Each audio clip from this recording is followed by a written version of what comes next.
Wilma, ka na picture mo kayo. Terus for you.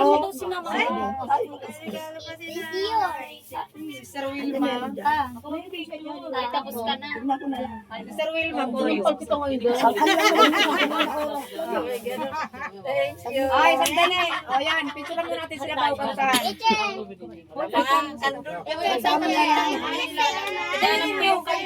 Picture ka naman din.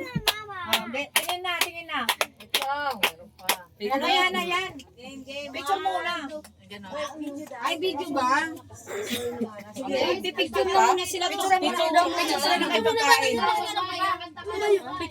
Dapat kayong dalawa man na cake para tag-isa kayo. Nasaan ba? Sa ilalim. Sa ilalim. Ito pa, isa ako muna yan kasi.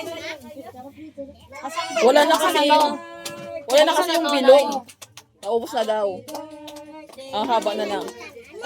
Viva! Viva ulit ako!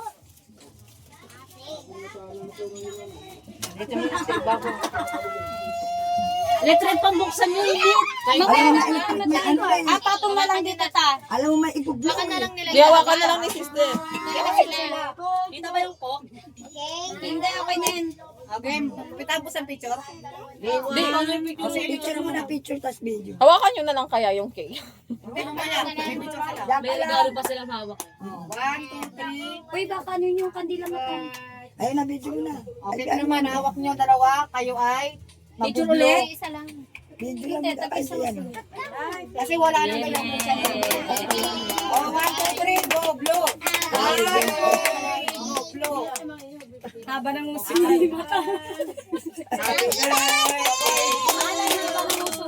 Happy birthday to you. Happy birthday, happy birthday. Happy birthday to you. Happy birthday to you. Happy birthday to you.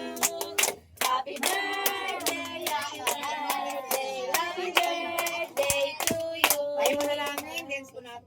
Dakilang Diyos sa makapangyarihan sa lahat, Panginoon. Salamat po, Panginoon, sa mga kapatid namin na ito, kay Sister Wilma, kay Sister Rosan. Salamat po, Panginoon, O God. Magdaragos po sila sa taong ito, sa kanilang mga kaarawan, Panginoon. Dalangin po namin, Lord God, na patuloy mo silang subaybayan ang kanilang buhay, Panginoon, sa araw-araw, Panginoon. Lagi mo silang iingatan, lagi mo silang poproteksyonan, saan man sila pupunta, Panginoon. Nandun lagi ang pag-iingat mo sa kanila, Panginoon. Pagpalain mo ang kanilang mga buhay, pagpalain mo ang kanilang paglilingkod sa iyo, Panginoon. Na lubos pa nilang lubos na maging malapit pa sila sa iyo, Panginoon, O God. Na magpatuloy sila sa paglilingkod sa iyo. Ano man po kanilang mga planuhin sa buhay, sa kanilang mga pamilya, dalangin po namin, Panginoon, God, ito'y pagkakalog mo sa kanila, Panginoong Isus, O God. Lord, salamat po sa mga sa isang taon na pag-iingat mo sa kanila sa panibagong buhay. Lord, dalangin po namin, Lord God, na mahabang buhay pa ang ipagkalog mo kay Sister Wilma, maging kay Rosan, Panginoon, Lord God. Ano man po ang kailang bisya at kailang mga puso, naway ipagkalog mo po ito sa kanila. Ma-enjoy po nila ang kanilang kaarawan, Panginoong Isus, O God. Bagamat si Sister Wilma ay nagdaos noong nakaraan, noong 17, Panginoon, si Rosan bukas. Lord, salamat, Panginoon, dahil binigyan mo po kami ng pagkakataon na ito, ng bawat isa, Panginoon, O God, ay na nagkaroon ng kanya-kanyang pansani para maano lang namin ang kanilang karawan na ito, God. Lord, salamat sa iyong lahat ng papuri. Ang iyong mga pagkain na ito, pagpalain mo at linisin, magusog po kami at magbigay ko sa amin ng kalakasan. Purihin ka sa pangalan ni Jesus. Amen. This is my...